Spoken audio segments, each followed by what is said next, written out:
Je suis donc ravi de vous retrouver aujourd'hui, ravi en plus de ça de travailler sur le terme de l'engagement qui est un thème qui vraiment m'intéresse et force est de constater que même si on appelle ça aujourd'hui l'engagement, c'est quelque chose qui existe et qui est une des considérations permanentes des managers depuis toujours.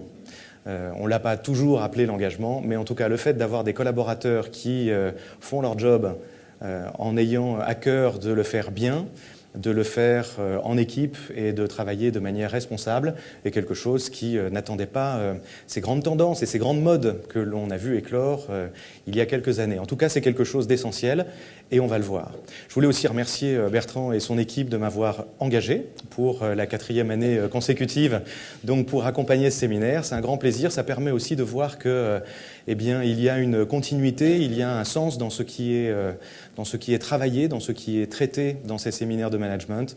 On l'a vu quand il y avait la rétrospective depuis 2007-2008, depuis Élan, et on a vu que l'engagement et Great Place to Work faisaient déjà partie à cette époque des sujets sur lesquels Roche Diagnostic France travaillait, s'intéressait et souhaitait s'améliorer. Alors, pour ce qui est de l'engagement, on a jusqu'au déjeuner, donc un peu plus d'une heure et quart, pour travailler sur un certain nombre de choses, en fait, répondre à 4 questions qui sont les suivantes. D'abord, c'est comment définir l'engagement? Parce qu'aujourd'hui, il y a très peu d'entreprises qui ne parlent pas de l'engagement. Quasiment tout le monde parle de l'engagement, tout le monde est convaincu que c'est un levier essentiel de la performance. En revanche, la définition de l'engagement n'est pas toujours très claire dans les organisations. Et ça peut amener à des dérives, parfois cocasses, parfois un peu source de souffrance, avec des jugements de valeur qui sont « tu n'es pas assez engagé, tu dois développer ton engagement ». De quoi parle-t-on? Donc la première des choses, c'est d'abord de se mettre au carré sur un vocabulaire commun, sur une vision commune de ce qu'est l'engagement. Et pour ce faire, je vais m'inscrire dans la logique qui a été celle développée par Aonewitt, donc le cabinet qui a accompagné l'enquête GEOS, et reprendre leur définition. Je proposerai quelques enrichissements pour pouvoir, quelques éclairages supplémentaires bien sûr. Donc première question, c'est le quoi? Comment définir l'engagement? Deuxième question, c'est l'engagement source de performance, c'est le pourquoi. Parce que c'est bien l'engagement, c'est très tendance, mais pourquoi est-ce qu'il faudrait s'intéresser à l'engagement? Qu'est-ce qu'on peut en attendre en tant qu'organisation, en tant qu'entreprise? Qu'est-ce qu'on peut en attendre en tant qu'individu, collaborateur, salarié? En tant que manager aussi, bien entendu, en tant que dirigeant, on va voir effectivement que la corrélation entre l'engagement et la performance, mais aussi avec le bien-être au travail, mais aussi avec une plus grande fluidité de communication, avec une plus grande capacité à manager pour nous managers, n'est plus à démontrer. Et je ferai quand même la démonstration de cela, avec un certain nombre d'enquêtes, de chiffres, d'illustrations, de cas d'école. Certaines fois, vous le verrez, j'ai été chercher des trucs un petit peu rigolos, un peu à la marge, un peu poussés, un peu outrés. Mais en tout cas, c'est une question essentielle. Pourquoi est-ce qu'il est important pour nous de développer l'engagement de nos collaborateurs? Troisième question, quels sont les leviers plus particuliers sur lesquels je peux travailler pour développer l'engagement? Et donc là, on regardera en s'éclairant des différentes théories de la motivation et de l'engagement, ce que sont quelque part les manettes sur lesquelles nous, managers, on peut travailler pour pouvoir renforcer l'engagement de nos collaborateurs. Et puis, dernière question, construire et déployer une stratégie d'engagement, c'est comment les différentes parties prenantes qui influencent l'engagement au sein d'une entreprise peuvent jouer leur rôle à ce niveau. Et les 3 parties prenantes, c'est évidemment l'entreprise, le manager et le collaborateur lui-même. Et on verra comment on peut agir à ces différents niveaux. Et là aussi, quelques illustrations, quelques exemples pour pouvoir avancer sur le sujet. Bien, avec le « engagez-vous » tout ça. Alors, première question, c'est qu'est-ce que l'engagement? Définissons ce qu'est l'engagement. Et pour ça, je vais reprendre la définition qui a été proposée par Aonewitt, qui définit en fait l'engagement comme étant la marche la plus haute d'un processus dont les 2 marches précédentes sont la satisfaction tout d'abord, puis la motivation et enfin l'engagement. c'est important de distinguer ces éléments parce qu'on a parfois, et ces concepts, on a parfois la tentation, ou par manque d'une définition claire, commune, partagée, on peut mélanger la motivation et la satisfaction. Et donc, c'est particulièrement intéressant qu'on ait cette vision claire de ce que sont les trois marches, les trois niveaux. Alors, la satisfaction, qu'est-ce que c'est? C'est l'expression, en fait, d'une satisfaction par rapport à son travail. Donc, ici, je parle de l'entreprise de manière positive. Et il y a eu des baromètres de satisfaction qui ont été réalisés dans les entreprises depuis des dizaines d'années, et les collaborateurs étaient invités à se prononcer sur la manière dont ils appréciaient les conditions de travail, le poste de travail, mais aussi la relation avec le manager, mais aussi, etc. Donc, ce que l'on demande ici, c'est simplement une perception. Donc, dès lors qu'on travaille sur la satisfaction, on est dans des enquêtes de satisfaction, on est sur « que penses-tu de ?» C'est très éclairant, c'est très intéressant, mais on peut difficilement, en fait, par rapport à ça, c'est plus difficile, je dirais, de faire une corrélation directe entre « que penses-tu de » et la performance de l'entreprise. Si on monte d'un cran, on aborde le concept de motivation. La motivation, c'est une déclaration d'intention. Ça décrit mon attachement à l'entreprise. Et ici, plus que la perception, c'est l'adhésion. L'adhésion à la vision de l'entreprise, à la vocation de l'entreprise, aux valeurs de l'entreprise, à mes objectifs. Et tout ça, en fait, peut être considéré comme les moteurs qui vont faire que j'ai envie de travailler, envie de m'engager, envie d'aller dans le sens de la stratégie de l'entreprise. Mais vous le voyez ici, on est sur une déclaration d'intention. Je suis attaché à l'entreprise et je m'y projette. Et je me vois bien œuvrer dans le sens de la stratégie de l'organisation en respect des valeurs qui sont les siennes. Cette déclaration d'intention, elle est indispensable. D'ailleurs, il y a un point ici sur lequel il y a une limite, je trouve, dans la définition de l'attachement à l'entreprise, qui est la plus communément utilisée dans les enquêtes de motivation. C'est qu'il y a une des questions qui est « Est-ce que vous voyez encore travailler pour cette entreprise dans 5 ans ?» Et quand on considère ce qui s'est passé sur les dernières années avec la mobilité dont font preuve les gens, avec la génération Y qui arrive et qui a une espérance dans ses premiers jobs de 18 à 24 mois, eh bien on se rend compte très clairement que c'est une question qui peut être biaisée dans la réponse. En tout cas, c'est intéressant de garder à l'esprit que la motivation, c'est « je déclare avoir envie de travailler et d'œuvrer dans le sens de la stratégie de l'entreprise ». Et puis là où effectivement on arrive à l'engagement, c'est qu'on passe de la déclaration d'intention à l'action véritablement. Et l'engagement, ce n'est pas simplement « j'ai envie de »,« je vais peut-être », c'est « je fais ». Donc ici, j'analyse, je mesure ce que sont véritablement, concrètement, les actions entreprises par un collaborateur pour aller dans le sens de la stratégie. Et là, à nouveau, je poserai 2 limites et ensuite, on verra, pour conclure sur cette définition, à quel point elle est importante.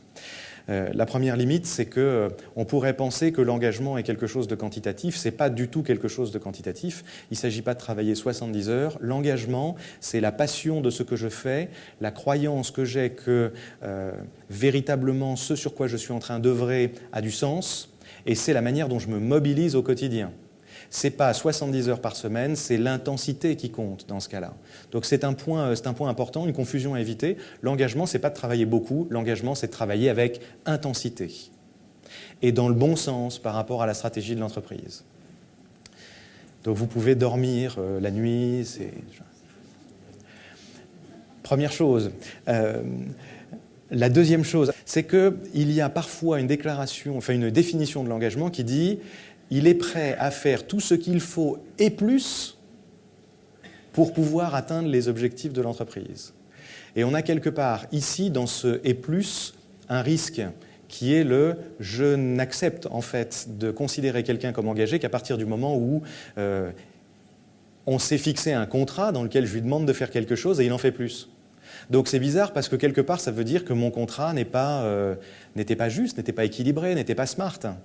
Donc il y a cette notion ici, cette confusion à ne pas avoir. En fait, être engagé, c'est travailler de manière mobilisée, passionnée par rapport à une mission que nous avons définie ensemble, moi, mon supérieur hiérarchique, dans le cadre d'un certain nombre de règles et de principes qui sont ceux qui président à la vie de l'entreprise. Voilà pour le premier point, pour une définition, et c'est essentiel. Le second point, c'est pourquoi est-ce qu'on mesure et comment est-ce qu'on mesure aujourd'hui l'engagement. Pourquoi mesurer l'engagement ? Dès lors qu'on est capable de faire la corrélation entre équipe engagée et performance de l'entreprise, alors dans ce cas-là, évidemment, il faut mesurer l'engagement parce que c'est devenu un levier essentiel de la performance de l'organisation. À ce titre, force est de constater que la plupart des entreprises parlent de l'engagement et que peu utilisent des enquêtes structurées pour pouvoir mesurer l'engagement. Encore trop peu aujourd'hui l'utilisent. C'est moins de 10% des entreprises en Europe de l'Ouest qui utilisent des outils de mesure objectifs comme GEOS qui permettent de mesurer l'engagement des collaborateurs.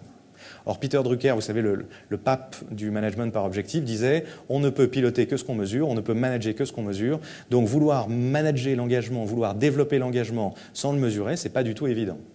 Donc, mesurer l'engagement, quelque chose de tout à fait essentiel, évidemment, parce que c'est un levier de performance.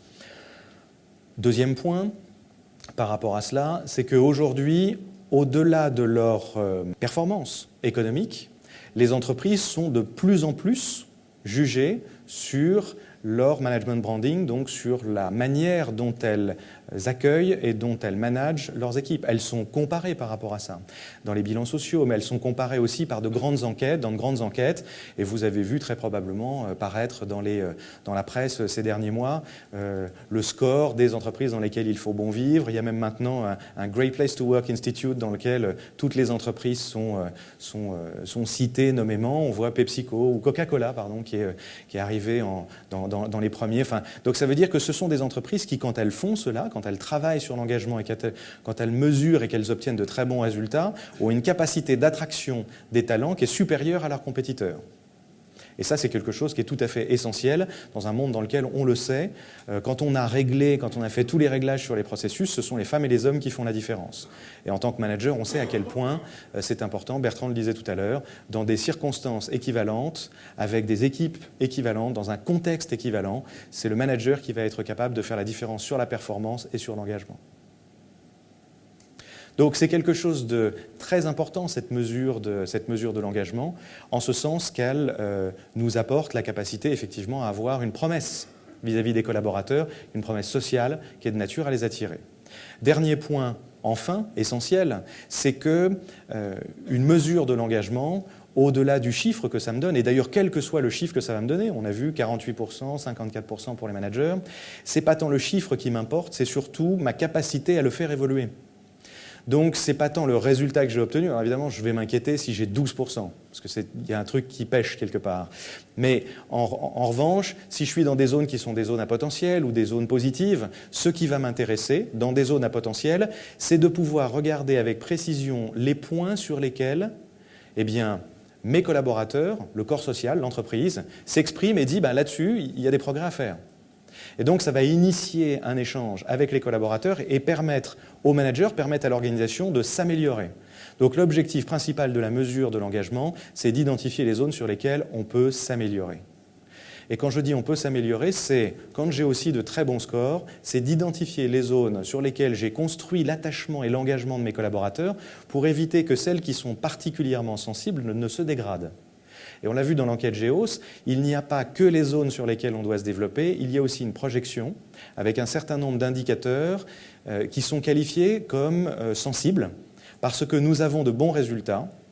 Et si ces résultats devaient se dégrader dans le temps, alors on considère que ça pourrait avoir un impact très négatif sur l'engagement des collaborateurs. Donc c'est en gros les indicateurs à surveiller.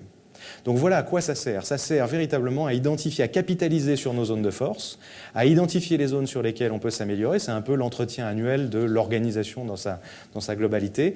Et puis ça sert aussi à développer une sensibilité et un échange avec les collaborateurs, à instituer un parler vrai avec eux sur ce qui est de nature à les faire se mobiliser et puis au contraire ce qui est de nature à les faire cultiver une certaine distance par rapport à l'organisation.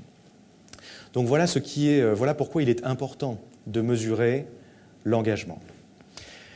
Le taux d'engagement, on va en parler ici, je vais parler de tendances communes et je vais parler aussi d'un certain nombre de disparités. Les tendances communes, c'est l'engagement au travers, et là vous avez vu une période, ce sont des chiffres qui nous ont été confiés par Aone8. On a avant 2008, c'est intéressant parce qu'il y a eu la crise de 2008 évidemment qui a eu un impact fort sur la pression en entreprise, sur le stress au travail, sur les conditions dans lesquelles on exerce notre job. Et très clairement, on a avant 2008, 2008 et puis après 2008 et puis on a même du 2011 premier semestre, deuxième semestre. Donc on a des chiffres qui sont très récents. Ce qui est intéressant, c'est de constater que malgré la crise, ou plutôt pendant la crise, on a eu évidemment une baisse du nombre d'entreprises dans lesquelles l'engagement était en hausse et on a eu une croissance du nombre d'entreprises dans lesquelles l'engagement était en baisse. Ce qu'on constate aujourd'hui, c'est qu'on a quand même un grand nombre d'entreprises dans lesquelles l'engagement a souffert de la crise. Donc ça veut dire qu'il y a une dimension conjoncturelle évidente. C'est beaucoup plus facile d'être engagé dans des entreprises qui réussissent, dans lesquelles la compétition est assez fair-play, dans lesquelles il y a une prédictibilité de l'avenir, que dans des entreprises qui sont chahutées par la concurrence, mais aussi par des changements réglementaires. On l'a vu pour la visite médicale l'année dernière, on l'a vu pour un certain nombre de choses, l'attente aussi de la reconnaissance ou du remboursement d'AccuCheck Mobile. Enfin, tous ces éléments-là sont des éléments qui sont de nature, effectivement, à faire douter. Le doute, l'inquiétude, l'imprédictibilité sont des toxines par rapport à l'engagement. Et pourtant, il faut apprendre à vivre avec, tout simplement parce qu'on n'est plus dans un monde dans lequel on fait des plans à 5 ans. On est dans un monde dans lequel il va falloir faire preuve de plus en plus d'une agilité et d'une capacité à être engagé dans les chaos, dans un environnement qui est un environnement beaucoup plus changeant. Alors, quand on parle de grandes tendances, de plus en plus d'entreprises mesurent l'engagement, pas encore assez. Beaucoup d'entreprises constatent une érosion de l'engagement suite à la crise. Et pourtant, on le verra quand on prend les segments qui sont les segments des entreprises dans lesquels on a les taux d'engagement les plus importants, on se rend compte qu'elles traversent les crises avec beaucoup plus de sérénité et beaucoup plus d'efficacité et qu'elles sont beaucoup plus fortes au moment de la reprise que les entreprises dans lesquelles on a des faibles taux d'engagement. Donc ça aussi, c'est un point important. Alors, ça c'est pour, je dirais globalement, les grandes tendances que partagent toutes les entreprises. On pourrait y passer pas mal de temps, mais je pense que ça ne vaut pas le coup de vous abreuver de chiffres par rapport à ça. Je vais simplement maintenant pointer du doigt 4 causes de disparité dans la mesure de l'engagement. Et je vais partir de facteurs qui sont des facteurs très généraux pour aller vers des choses beaucoup plus individuelles, beaucoup plus particulières. Ces 4 facteurs, c'est la culture. Donc, est-ce qu'on peut attendre le même niveau d'engagement ou est-ce que culturellement, les gens vivent la relation au travail et à l'entreprise de la même manière en France, en Inde, en Espagne, en Chine, en Amérique du Sud, etc. etc. Donc, premier point, c'est quelles sont les disparités qui sont induites par la dimension culturelle. Deuxième chose, c'est est-ce qu'il y a des industries dans lesquelles les gens sont plus engagés? Et on fera notamment un focus pour voir si la pharmacie, l'industrie pharmaceutique est un secteur dans lequel les gens sont engagés ou plutôt moins engagés. Troisième point, c'est est-ce qu'il y a un facteur générationnel par rapport à l'engagement? Et ma réponse, c'est très clairement, on ne sait pas. C'est-à-dire à la fois oui et à la fois non. Donc on va y revenir dans un instant. Est-ce qu'il y a après un facteur individuel? La réponse, c'est là par contre, sans conteste, oui. Il y a un mix individuel de la motivation et de l'engagement. Alors regardons d'abord ce que sont les éléments qui sont induits par la culture. Et ce que l'on constate, à nouveau grâce à des études qui ont été produites par Aone8, c'est que vous voyez les grandes zones géographiques qui se découpent ici, et on voit, comme le disait Bertrand tout à l'heure, que l'ATAM, Amérique latine, 70%, je veux dire super engagé, etc. Ensuite, on a l'Amérique du Nord, dans laquelle on a des Yes We Can guys qui sont hyper engagés aussi. Donc, on a un vrai, des bons niveaux. On a ensuite Asie-Pacifique, qui a traversé une période un peu difficile là, en 2004-2005, qui se sont un peu européanisés, hein, dirons-nous. Et puis ensuite, ils sont remontés à leur véritable indice culturel. Et puis enfin, on a l'Europe qui arrive bien en dessous hein, dans les taux d'engagement. Donc c'est important parce que quand on lit 48, on pourrait se dire on est en dessous du groupe, on est en dessous de la TAM, etc. Voilà, il y a des éléments qui sont liés aussi à une culture pas une culture de l'engagement ou pas le fait que les Français soient des râleurs, mais même si parfois... ce qui est important surtout, c'est de se dire que la maturité de la relation au travail et de la relation à l'entreprise est en Europe de l'Ouest différente de ce qu'elle est dans les autres parties du monde. Et que la négociation salariale notamment, enfin la négociation syndicale notamment, le dialogue social, mais aussi un certain niveau d'éducation et une certaine communication autour de la relation au travail font que l'Europe a une relation, un engagement par rapport à l'entreprise qui est différent de ce qu'on peut trouver dans les autres pays du monde. Point. On pourrait facilement en parler et puis rentrer dans le détail des pays d'Europe, etc. Ça présente peu d'intérêt, mais il faut l'avoir en tête parce que tout simplement, ça veut dire qu'on n'a pas à rougir de notre chiffre, 48% par rapport à la moyenne européenne, c'est plutôt bon. On a vu aussi qu'il y avait un élément qui tenait de l'industrie. Et ce qu'on constate, eh bien, c'est que l'industrie pharmaceutique est une industrie qui est plus engagée que la moyenne des autres industries en Europe. Et vous vous souvenez que dans Géos, en fait, il y a 3 types de questions. On l'a vu, hein. Affirmation, c'est ce qui relève de la satisfaction. Adhésion, motivation. Et action, c'est l'engagement. Eh bien, on constate que, aussi bien sur l'affirmation, l'adhésion que l'action, la pharmacie, en bleu, surperforme par rapport aux autres industries. Donc on est une industrie dans laquelle, on est une industrie engageante. On est une industrie dans laquelle, a priori, il fait meilleur vivre que dans d'autres industries dans lesquelles les pratiques managériales ou les conditions de travail sont supérieures à celles qu'on trouve, notamment chez Arcelor dans les hauts fourneaux, mais je prends cet exemple, il y en a d'autres. Et puis ensuite, quand on regarde les différentes populations, vous vous souvenez qu'il y avait 4 niveaux. Il y a engagé, presque engagé, j'hésite encore, peut-être je vais être engagé, pas. Il n'y a pas engagé, c'est une espèce de truc un peu neutre. Et puis il y a désengagé. Désengagé, c'est, on pourrait le dire d'une manière un peu différente, même c'est qui s'exprime et qui œuvre contre l'entreprise. Volontairement. Ça veut dire, je ne crois pas dans les valeurs, je ne crois pas dans la stratégie, je ne crois pas à cette entreprise. Donc ça, c'est un point qui est extrêmement important parce que, évidemment, si j'ai un pourcentage important ici, ça veut dire que j'ai un problème à régler. Évidemment, il est essentiel, les presque engagés, de les faire basculer, et puis les pas engagés, de voir comment je peux écouter, etc. C'est comme dans toutes les démarches de changement. En fait, on a toujours cette matrice avec est-ce que j'ai quelque chose à gagner et rien à gagner? Est-ce que j'ai quelque chose à perdre, rien à perdre? Les gens qui n'ont rien à perdre et tout à gagner, la plupart du temps, ils sont super engagés. Puis les gens qui ont quelque chose à perdre et rien à gagner, parfois ce sont eux qu'on trouve dans les désengagés. Donc ici, il faut être capable de faire une cartographie. C'est ce que propose Géos justement, c'est d'identifier où sont les zones de désengagement et de quoi elles peuvent se nourrir et comment on peut les traiter, comment on peut travailler. Je reviendrai là-dessus parce que ça m'apparaît, notamment quand on est une assemblée de managers, tout à fait essentiel d'avoir une appréhension de cette dimension du désengagement très précise, et puis qu'on soit d'accord sur la manière dont on doit réagir face au désengagement de nos collaborateurs. Alors, je vais prendre maintenant, par rapport à l'enquête Géos, les 7 leviers, les 7 grandes familles qui ont été retenues par Géos, mais qui sont retenues en fait par la majeure partie des entreprises, des entreprises qui font des grands cabinets d'études, qui travaillent sur l'engagement. Qu'est-ce qu'on retrouve? On retrouve en fait, je vous propose qu'on le lise de bas en haut, on retrouve l'entreprise. L'entreprise est un facteur d'engagement, est un levier d'engagement, en ce sens qu'une entreprise qui est une entreprise avec une marque forte, très visible, est une source de fierté, est une source d'engagement. On voit beaucoup de jeunes diplômés vont aller dans des entreprises avec des logos très appétissants, très visibles, etc., pour se construire une carte de visite. Mais il n'y a pas que ça, il y a aussi la pérennité de l'entreprise, sa solidité financière, sa position, sa dimension internationale dans un certain nombre de cas, si je suis intéressé par une mobilité internationale. Donc, tout ce qui relève de l'entreprise va se trouver à ce niveau-là. Le deuxième point, c'est la direction. Et ce qui est intéressant, c'est que la direction, ça peut être lu de 2 manières différentes. C'est la direction en tant qu'instance de gouvernance.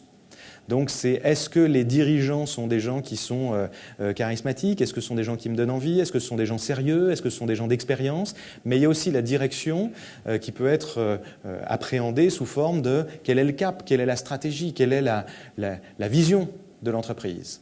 Et ça aussi, bien entendu, c'est de nature à rassurer. Quand on voit la valse des dirigeants dans certaines entreprises, ça peut inquiéter. dans un certain nombre de cas. Ça peut inquiéter quand on est un collaborateur qui éventuellement voudrait rejoindre l'entreprise, mais quand on est soi-même collaborateur d'une boîte dans laquelle il y a eu 4 directeurs généraux qui se sont succédés en 2 ans, et j'en connais, je peux vous dire que sur les lignes intermédiaires et pour les salariés, on se dit qu'il y a un problème. On se dit qu'il y a un vrai problème, surtout quand la stratégie change. Ça veut dire que c'est du changement permanent, c'est des contradictions, etc., etc. Troisième point, le management. C'est un point tout à fait essentiel parce que, vous le savez, c'est une expression que vous connaissez probablement, quand on décide de rejoindre une entreprise, on rejoint une entreprise et la plupart du temps, on quitte un manager. C'est ce qui se dit. Donc ça veut dire que la plupart du temps, quand on postule, quand un collaborateur postule pour rentrer dans une entreprise, il choisit l'entreprise et puis après il découvre son manager. Et puis il va rester évidemment en partie pour l'entreprise, mais s'il devait partir, ce serait en partie à cause de l'entreprise, ou alors il a pu faire un mauvais choix. Mais ça pourrait aussi beaucoup, et très souvent, c'est lié à la relation avec le manager. Et ça, c'est pas d'ailleurs obligatoirement le manager qui porte toute la responsabilité, mais en tout cas, il focalise à ce moment-là, il concentre sur lui un certain nombre des attributs de l'entreprise qui lui permettent pas de conserver l'engagement du collaborateur. Et dans ce cas-là, le collaborateur s'en va. Travail et ressources, c'est quoi? C'est l'intérêt du job en tant que tel. Très clairement, faire un job qui n'est pas intéressant, vous pouvez mettre la rémunération que vous voulez derrière, enfin si à partir d'un certain chiffre tout le monde écoute, mais en tout cas l'intérêt du boulot est quelque chose d'intéressant. Le risque de ne travailler en fait qu'avec le levier financier, c'est quoi? C'est qu'à un moment on crée une culture de mercenaires. Sans vision, sans valeur, c'est ce risque-là. Mais si vous en parlez avec des traders, ça ne leur pose aucun problème. Donc travail, mais pas simplement le travail, c'est aussi quelles sont les ressources, les moyens qui sont mis à ma disposition pour que je réussisse à faire mon job correctement. Parce que le job soit intéressant, c'est super, mais si je n'ai pas les moyens de l'exercer correctement, alors dans ce cas-là, ça peut être aussi extrêmement frustrant. Quatrième niveau, c'est rémunération. Et quand je parle de rémunération ici, je parle de rémunération avec tout le pack qui va autour, donc les avantages sociaux, la voiture, la mutuelle, etc. Ce qu'on a tendance parfois à oublier. Et c'est vrai que pour ça, vous aurez quelques éclaircissements intéressants de la part d'Aaron Hewitt cet après-midi, justement sur ce que sont les différents éléments qui constituent une rémunération et la manière dont ils évoluent sur les dernières années. Donc une enquête qui sort du cadre de Roche. Carrière et formation, ça veut dire que là, pour l'instant, on parlait d'aujourd'hui. Il faut aussi que je puisse me projeter. Mon job qui est intéressant aujourd'hui va peut-être le rester toujours, mais si, d'abord dans un environnement qui change, il faut que je puisse me former régulièrement pour pouvoir être toujours capable de le faire dans un environnement qui change. Donc la formation et le développement est quelque chose de crucial. Et puis en plus de ça, si d'aventure, en renforçant encore mon expertise, je décidais d'évoluer transversalement ou même hiérarchiquement, est-ce que j'ai des possibilités qui me sont offertes au sein de mon organisation ou est-ce que je suis obligé de me tourner vers l'extérieur pour pouvoir saisir ces opportunités. Donc ça, c'est un point aussi évidemment qui est source d'engagement. Le dernier point, c'est le bien-être au travail. J'aime bien bien-être au travail parce que si vous prenez l'acronyme, ça fait BA. Content. C'est bien-être au travail. Voilà, bon, c'est une vanne qui est tombée à plat. Non, ça arrive. Hein. J'ai le droit à 2 normalement. J'ai vu déjà le regard là. Bon, donc, bien-être au travail, c'est quoi? C'est l'ambiance, le respect qui est témoigné, les conditions de travail, le poste de travail, le fait qu'on soit bientôt dans un R+3 qui s'appelle oxygène, tout ça. Tout ça sont des éléments qui sont des éléments tout à fait importants. Bien. Donc là, on vient de décrire ce que sont les 7 leviers essentiels. Globalement, vous pouvez à peu près prendre ce que vous voulez, ça va tomber dans une des cases qui se retrouve ici. Vous avez une ligne rouge ici, qui est la moyenne des entreprises européennes et qui nous donne un index 100, comment la pharmacie se positionne sur ces 7 leviers par rapport à la moyenne des industries. Eh bien, très bien. Plutôt très bien. En fait, partout, très bien. On est mieux en termes d'entreprise et de direction, de travail, d'intérêt du travail et de ressources mises à disposition, très supérieur en termes de bien-être. Et puis ensuite, le management, c'est-à-dire très clairement la manière dont vous gérez vos équipes et la capacité à développer les collaborateurs est très supérieure. Et ce qui arrive en tête, c'est la rémunération et les avantages sociaux. Ce n'est pas des chiffres truqués. Hein. Donc là, on est à plus de 120%, enfin plus de 120 de l'index de la moyenne des entreprises européennes. Donc ça, c'est un point que je voulais partager avec vous, c'est important. L'industrie pharmaceutique est une industrie dans laquelle eh bien, les leviers d'engagement sont activés d'une manière supérieure aux autres industries. Je crois que ça vous donne, ça suscite de l'échange. Alors c'est intéressant parce que cet échange, justement, ça nous renvoie à notre propre perception. Et un des éléments, je vais passer par le générationnel, par les tranches d'âge, mais un des éléments, c'est le mix individuel. On va y arriver juste après. Les tranches d'âge, donc c'est quelque chose de tout à fait important.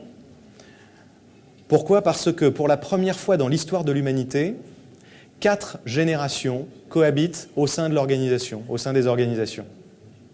Les baby boomers, les générations X, génération Y, et il m'en manque un, baby boomers, traditionalistes, il reste des traditionalistes encore dans l'entreprise. Ils pensaient qu'ils partiraient tous en retraite et puis on a retardé un peu le truc, donc il y en a encore. Hein, ils sont là. J'ai rien dit. Non, celle-là, non, c'est les baby boomers dont on a dit qu'ils allaient partir à la retraite très bientôt, et c'est plutôt vrai, effectivement, il faut se préparer à ces plans de succession. Et puis ensuite, on a la génération X et la génération Y. Ce que décrit Jen Seemeister dans son livre L'environnement de travail en 2020, c'est qu'il va y avoir une 5e génération qui va rejoindre l'entreprise, et que cette 5e génération... Déjà que les générations Y, on en parle en se disant qu'elle a des attributs ou une façon de fonctionner par rapport à l'entreprise très particulière. La génération 2020, c'est-à-dire celle qui est encore à l'école aujourd'hui et qui arrivera sur le marché du travail en 2020, elle a une vision et une relation au temps, au travail et à la hiérarchie, au pouvoir, qui est radicalement différente. On peut même se dire que la génération Y, c'est de la rigolade par rapport à la génération 2020. Pour des raisons de rupture technologique, maintenant, il y a vraiment un truc. Et tout le postulat de ce bouquin, c'est de voir comment on prépare l'entreprise aujourd'hui en 2012 pour pouvoir accueillir ces générations, cette future génération. Alors, quand on regarde le générationnel et que l'on fait le point, ou plutôt qu'on rapproche, qu'on fait la corrélation entre l'engagement et l'âge, ce que l'on constate, en fait, c'est... paradoxalement l'opposé de ce qu'on pourrait croire, c'est-à-dire on croit que la génération Y est une génération qui cultive une vraie différence et qui se moque du travail. En fait, la génération Y, les jeunes qui arrivent en entreprise et qui y sont depuis 5, 6, 8, 10 ans maintenant, sont des jeunes qui sont engagés et qui sont même plus engagés que leurs aînés. En fait, la courbe que l'on constate, c'est que les jeunes, et ça c'est quelque chose qui n'a pas changé, et c'est une structure qui est la même qu'il y a 30 ans, les jeunes sont plus engagés que les 35-45, ensuite ça remonte 45-55, et ensuite ça remonte encore. Ça veut dire qu'on a une structure en U qui est très intéressante et qui est en fait assez facile à corréler avec ce que vivent les individus, non seulement d'un point de vue professionnel, mais aussi d'un point de vue personnel. Ça veut dire que je rejoins l'entreprise et je suis très engagé parce que je veux construire ma carrière. Ensuite, je continue de construire ma carrière où j'ai atteint un certain niveau, 35-45, et à ce moment-là, je vais vivre d'autres choses à titre personnel qui vont faire que je ne vais pas être moins engagé vis-à-vis de l'entreprise, ou en tout cas relativement moins engagé vis-à-vis de l'entreprise, parce que je vais vivre aussi des choses très importantes à titre personnel. C'est le moment où maintenant on se marie, c'est l'accession à la propriété, c'est les enfants, c'est tout un tas de choses. Et puis après, eh bien, il y a un niveau d'engagement qui remonte quand on est post-responsabilité, ça veut dire que quand les enfants sont grands, etc., etc. Mais c'est intéressant de voir qu'en fait, contrairement à ce qu'on pourrait croire, la génération Y n'est pas une génération désengagée. L'engagement a été mis à mal par les 3 décennies qui viennent de s'écouler, ça c'est clair, parce qu'il y a eu une financiarisation de l'entreprise, parce qu'il y a eu de multiples crises que nous avons traversées. En revanche, il n'y a pas de phénomène générationnel qui permette de dire a priori, lui il a tel âge donc il est engagé, ou il a plus de chances d'être engagé, et lui il a tel âge, il a plus de chances d'être désengagé. Donc on en arrive au dernier point, qui est en fait la subjectivité extraordinaire qui préside à l'engagement. Et pour ça, on a tous, en fait, par rapport aux différents leviers, mais par rapport à tout ce que vous voyez apparaître ici, on a tous un mix qui est un mix complètement individuel. C'est-à-dire qu'ici, certaines fois, des gens vont être extrêmement attachés aux valeurs de l'entreprise et d'autres pas du tout. Certains vont considérer que les relations humaines et l'ambiance dans l'entreprise est critique et ne quitteront pas une entreprise. On a déjà entendu ça dans notre entourage, etc. Des gens qui disent « on n'est pas payé des milliers des cents, mais au moins ici, on est bien ». J'irai pas chez le concurrent, même pour 20, 30, après pour les chiffres, plus ça monte, plus... mais bon. Mais en tout cas, on voit bien que l'ambiance est un levier extrêmement important. L'équilibre, ce que propose l'entreprise en termes de RTT depuis 20 ans est devenu tout à fait essentiel, avec la première loi des Robiens, etc. Je veux dire, l'équilibre entre la vie professionnelle et la vie privée est un phénomène, est un facteur d'engagement tout à fait essentiel. Donc ce qu'on constate ici, c'est que salaire, sécurité de l'emploi, etc., chacun va construire un mix personnel et il nous appartient, nous, en tant que managers, au-delà de la dimension culturelle qu'on a vue, de la dimension sectorielle qu'on a vue, ou même de l'âge, ce qui est particulièrement important pour nous en tant que managers, c'est de se poser les bonnes questions et de discuter de manière ouverte avec nos collaborateurs sur ce que sont leurs mobiles, sur ce que sont leurs moteurs. Si je veux travailler l'engagement avec mes collaborateurs, il va falloir en fait que j'ai un plan, une stratégie qui s'exprime au niveau collectif, parce que la rémunération, évidemment, je vais pouvoir jouer à la marge, mais il y a quand même des choses collectives, on va le voir cet après-midi, sur la carrière et la formation aussi. Mais il n'en reste pas moins que c'est mon rôle de manager d'aller identifier, en discutant avec mon collaborateur, ce qui fait qu'il se lève le matin avec plus d'énergie ou moins d'énergie, et c'est à moi de travailler là-dessus. C'est à moi de travailler les réglages fins au niveau de mon équipe. Donc c'est beaucoup quelque chose qui doit être traité au niveau individuel. Ça relève donc de notre responsabilité, c'est notre job, ça l'a toujours été. Quand on parlait de comment motiver les collaborateurs, c'était déjà notre responsabilité. Aujourd'hui, on parle d'engagement. On a vu que c'était un stade plus élaboré de la mesure de la motivation, mais en tout cas, ça reste notre responsabilité et ça reste une approche à la fois collective et individuelle. La difficulté du truc, c'est que certaines fois, nos collaborateurs ne savent pas par quoi ils sont motivés. Et qu'il y a une espèce de grand flot dans lesquels ils disent « ouais, non, ça c'est vachement important, l'équilibre vie professionnelle, vie privée, c'est super important ». Et puis on est tous un peu portés par ces tendances, alors qu'en fait, dans un certain nombre de cas, on n'a pas nous-mêmes, individuellement, posé un diagnostic sur ce que sont les choses qui sont très importantes pour nous, plus importantes pour nous. Donc ça, c'est intéressant aussi en tant que manager, d'aider nos collaborateurs à poser ce diagnostic. Parce que sinon, on va se retrouver face à des paradoxes. Et ces paradoxes, j'ai tiré pour l'illustrer. Bruno m'a demandé de ne pas faire trop de références, donc j'en ai choisi 4. Il y en a une ici. Václavic, c'est un bouquin très rigolo. Il a écrit « Faites votre malheur vous-même ». C'est sympa comme titre.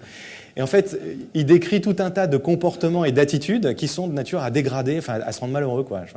Bon, évidemment, c'est du second degré. Hein, mais il décrit un truc que je trouve très sympa, c'est justement sur les motivations.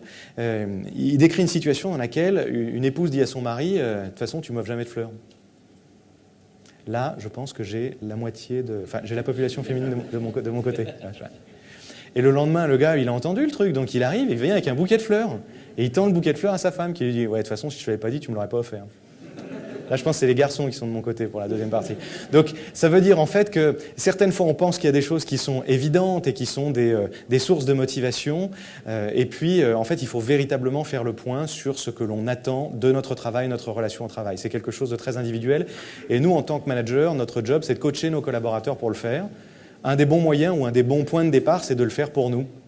De se poser les questions, de savoir ce que sont nos mobiles, ce que sont nos moteurs, ce qui véritablement fait que nous sommes engagés, qu'on est heureux de faire le job qu'on fait. L'engagement source de performance, on va voir ensemble un certain nombre d'éléments qui démontrent sans aucune réserve possible le fait que les équipes engagées surperforment par rapport aux autres. Je reviens sur d'abord un élément qui est un élément clé, c'est qu'avant même de parler de performance économique, c'est une question de principe chez Roche. Parce que dans les 3 valeurs qui ont été choisies par le groupe, il y en a une qui est la passion.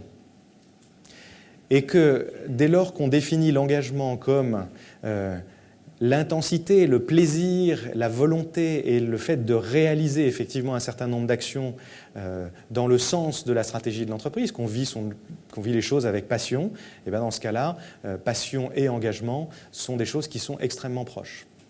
Donc ça veut dire qu'avant même de se poser la question de savoir si oui ou non ça va améliorer les résultats, on a posé chez Roche la passion et l'engagement comme étant une valeur, comme étant un attendu. Ça veut dire que le fait de ne pas vivre ça... Alors, on sait aussi que les valeurs qui ont été posées sont des idéaux. On sait que c'est difficile d'être passionné tous les jours, c'est difficile d'être passionné partout. Mais en tout cas, de manière générale, on postule chez Roche et on construit un environnement et une façon de fonctionner qui va privilégier justement la passion et l'engagement. Ce qui est intéressant, c'est de revenir aussi à 3 ans en arrière, quand nous avions fait, vous vous souvenez, ce protocole de vote interactif. Et il y a une des questions qui était justement, qui parlait des valeurs, et il y avait une question qui portait sur la passion. Et dans ces questions, ou plutôt cette question, était la suivante, c'est « J'estime incarner et vivre la passion », et c'est une question qui vous était posée à vous, donc c'est les managers, dans chacun de mes actes au quotidien, la plupart du temps, et insuffisamment pour être exemplaire. Voilà les 3 possibilités. Ce qu'on constate, c'est que 9 sur 10 d'entre vous considèrent vivre la passion comme quelque chose qui est vécu quotidien, la plupart du temps. Pas tout le temps, certes, mais en tout cas la plupart du temps. Ça veut dire qu'il y a une communauté managériale passionnée chez Roche. Et ça, c'est un point extrêmement important. Donc j'ai ici quelque chose qui corrobore ce qu'on recherche. Alors on a vu que dans l'étude d'engagement, on avait 54% comme résultat. Mais en tout cas, sur la passion du métier, sur la passion, sur le fait de vivre la passion, c'est quelque chose de tout à fait essentiel. C'est d'autant plus essentiel que on ne peut pas ou on peut difficilement être passionné quand on travaille pour quelqu'un qui ne l'est pas lui-même. Enfin, Drupis ou Valium, ce n'est pas le mec qui génère le plus d'énergie vis-à-vis de son équipe. Donc très clairement ici, à nouveau, on est en première ligne. Ça veut dire que si j'arrive en faisant la gueule le matin, si je ne suis pas passionné, si je suis même moi, manager, désengagé, il y a peu de chances, où il est quasiment impossible pour moi de développer l'engagement au sein de mon équipe. Ce qui est intéressant, si on revient en arrière, c'est que vous l'avez vu ici, il y a le terme d'exemplarité. L'exemplarité, ce n'est pas la perfection, on ne cherche pas à être parfait quand on est manager, mais en tout cas, on ne peut pas espérer ne pas être exemplaire, tout simplement parce qu'on est observé par nos collaborateurs. On est un exemple, qu'on le veuille ou non. Donc le fait de vivre avec passion, le fait de porter les valeurs de l'entreprise, le fait d'être vecteur de la vision, de la stratégie avec énergie, avec enthousiasme, est quelque chose de tout à fait essentiel. Alors regardons maintenant ce que sont les chiffres qui se cachent derrière ces différents éléments. D'abord, prenons des chiffres qui sont vraiment les chiffres bruts de la bourse et regardons ce que sont les performances des entreprises dans lesquelles on a le plus de gens engagés, où on a le taux d'engagement le plus élevé. Ce qu'on voyait tout à l'heure, c'est ce que Bertrand appelait les best employers. On les a ici, on les a appelés les best 100, qui sont dans l'Institut Great Place to Work. Ils ont identifié les 100 entreprises qui ont les meilleurs résultats en matière d'engagement. Et ils ont comparé le résultat chiffré avec les autres entreprises, avec donc leur portefeuille à eux, mais aussi avec le S&P 500, le S&P 500. Et ce qu'on constate, c'est que la valeur de l'action, la performance de l'action est 3 à 4 fois supérieure. Je ne dis pas de bêtises, non, c'est ça? Oui, voilà. C'est 3 fois supérieure quasiment à celle où on n'a pas autant d'engagement. Donc ça, c'est un point qui est essentiel parce que ça intéresse évidemment tout le monde. Donc ça veut dire que, évidemment, toutes les entreprises aujourd'hui, tous les états-majors des grandes organisations, quand elles voient ce genre de choses, elles se disent « on doit bosser sur l'engagement ». Regardons maintenant, rentrons dans le détail de la manière dont ça peut se concrétiser. Il y a une entreprise qui s'appelle Scripps, qui est un groupement d'hôpitaux, de cliniques. Il y a 5 hôpitaux, 22 cliniques. Ils sont basés à San Diego et puis ils rayonnent dans la région, en Californie. Ils ont 13 000 collaborateurs, 2600 médecins. En 2000, ils ont des pertes d'exploitation épouvantables. Ils sont au bord du dépôt de bilan. Ils ont un turnover record, des négociations syndicales épouvantables. Bref, c'est la gabegie et il faut absolument nommer quelqu'un pour redresser ça. Ils nomment un nouveau président qui arrive et qui analyse la situation. et qui évidemment va s'intéresser à des indicateurs financiers. C'est son job, il faut que la boîte survive. Donc il va s'intéresser à ça, il va s'intéresser aux opérations, aux processus, mais il va aussi et avant tout, avec son état-major, s'intéresser à l'engagement des collaborateurs. Il a la conviction, et l'avenir lui montrera qu'il a raison, il a la conviction que de toute façon, il ne pourra pas relancer cette entreprise s'il n'y a pas une croyance fortement chevillée au corps de chacun des collaborateurs que c'est une belle boîte et que ça mérite de se lever le matin et de se battre pour pouvoir la redresser. Et il fait ça, et il travaille, et il consulte, et il va d'hôpitaux en hôpitaux, il rencontre tout le monde à tous les niveaux, et il bosse sur l'engagement. Et il constate rapidement qu'en fait les gens avaient besoin d'être entendus, écoutés, reconnus, qu'on prenne en compte un certain nombre de difficultés qu'ils pouvaient rencontrer. Et il mesure très régulièrement ce qu'il a appelé le Trust Index, qui est l'indice de confiance en fait dans l'avenir de l'entreprise, qu'on peut comparer à l'engagement. Et il constate qu'à chaque fois qu'il y a une évolution positive, qu'il y a une amélioration du Trust Index, immédiatement après, ça se traduit en termes de résultats. Et il rentre assez rapidement dans un cercle vertueux qui fait que sur la dernière décennie, à chaque fois en fait, qu'il y a eu un meilleur Trust Index, il y a eu des meilleurs résultats qui ont conforté les gens et qui leur ont donné encore plus envie parce qu'ils se disaient « Ok, les efforts qu'on investit, ça fonctionne, ça paye pour tout le monde. » Et ils ont augmenté le Trust Index, leur taux de satisfaction, leur taux d'engagement de 70% en 10 ans et le résultat opérationnel de 1200%. Ça fait rêver, hein? Enfin, de toute façon, on voit la courbe. Ils étaient mal et maintenant ils sont bien. Ils étaient mal à tout point de vue et maintenant ils sont bien à tout point de vue. Donc ça, c'est plutôt une belle illustration. Je l'ai choisi volontairement aussi dans le milieu médical pour que, vous voyez, ça parle. C'est à un moment, un dirigeant se dit « je ne peux pas y arriver si je n'ai pas une équipe derrière moi, si je n'ai pas des gens qui y croient ». Alors là, on a fait la démonstration que quand on a des entreprises dans lesquelles les gens sont engagés, on a de bons résultats. Donc l'engagement génère du résultat. On peut se poser la question de savoir est-ce que, parce que du coup on a travaillé sur un panel qui est un panel dans lequel tout le monde est engagé. La question c'était aussi de se dire est-ce que dans les entreprises dans lesquelles il y a de bons résultats, on peut faire le même constat, ça veut dire que les gens sont plus engagés qu'ailleurs. Et là, il y a eu une enquête de Gallup qui a été faite sur les dernières années qui démontre que, vous le voyez ici, on a les world class, ça veut dire qu'ils ont été chercher les meilleures entreprises de chaque secteur d'activité au monde. Et puis après, il y a la moyenne de toutes les entreprises. Et ils ont un index, un ratio, qui en fait, le pourcentage de personnes qui sont engagées sur le nombre de gens qui sont désengagés. Et le constat qu'on fait, c'est que, eh bien, on peut le prendre dans le sens qu'on veut. Quand on a des entreprises dans lesquelles les gens sont engagés, on a des super résultats. Et quand on a des super résultats, ce qu'on constate aussi, eh bien, c'est que c'est parce que les gens sont très engagés. Parce que le ratio ici, il est quasiment de 2, alors que de l'autre côté, il est quasiment de 10, soit 5 fois supérieur. Donc il y a une corrélation qui est indiscutable entre la performance et l'engagement.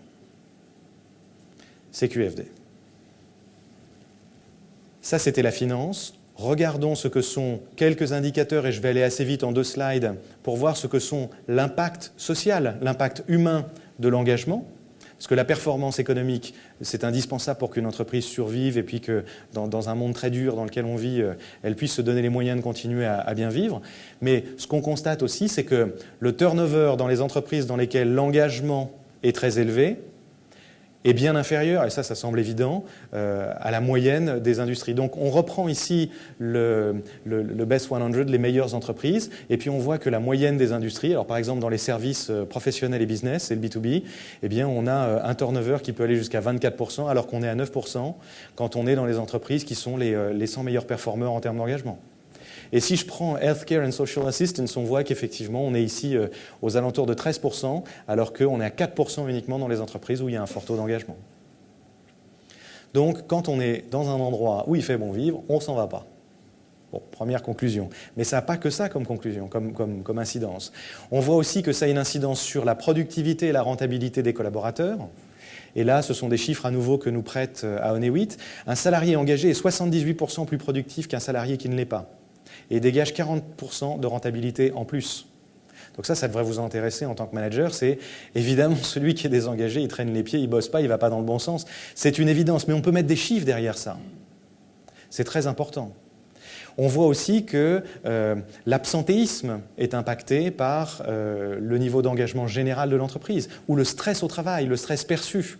Ça veut dire que dans ce cas-là, et ça c'est quelque chose qui a été creusé encore par d'autres recherches que je ne vais pas développer ici, mais on a démontré que objectivement, on identifiait un niveau de stress équivalent dans des entreprises dans lesquelles le taux d'engagement était fort et dans lesquelles le taux d'engagement n'était pas aussi fort, était beaucoup moins important, et qu'il était perçu, ce stress, de manière extrêmement positive, comme un influx, comme un input pour pouvoir effectivement mobiliser les gens, alors que de l'autre côté, il était considéré comme inhibant ou source de souffrance. Donc là, on a quand même des chiffres aussi qui sont des chiffres qui parlent. Je ne vais pas vous abreuver de chiffres, donc je vais simplement terminer avant de conclure. Je voudrais aussi qu'on voit comment on doit réagir par rapport au désengagement. Parce que là, on a parlé de l'engagement. Quand on mesure des enjeux, il faut être capable de regarder quels sont les bénéfices si je développe l'engagement, mais quels sont aussi les risques ou les menaces si je devais avoir un effondrement de l'engagement.